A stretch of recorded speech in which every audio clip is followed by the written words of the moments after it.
সারা দেশে জ্বালানি তেলের বাজারে দেখা দিয়েছে মিশ্র পরিস্থিতি।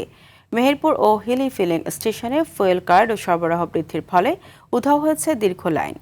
বাইকাররা অনায়াসেই পাচ্ছেন কাঙ্ক্ষিত জ্বালানি। তবে ভিন্ন চিত্র বাগেরহাট ও ময়মনসিংহের ভালুকায়, যেখানে ডিজেল ও অকটেনের তীব্র সংকটে স্থবির হয়ে পড়েছে পরিবহন।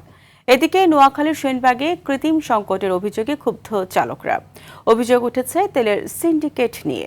অন্যদিকে টাঙ্গাইলে ভোক্তাদের সাথে প্রতারণা করে প্রতি ৫ লিটারে ৩৩০ মিলিলিটার তেল কম দেয় একটি ফিলিং স্টেশনকে ৫০,০০০ টাকা জরিমানা করেছে ভোক্তা অধিকার সংরক্ষণ অধিদপ্তর। সরবরাহ ঘাটতি আর অব্যবস্থাপনার এই দোলাচলে সাধারণ মানুষের ভোগান্তি নিরসনে বাজার তদারকি জোরদারের দাবি ভুক্তভোগীদের।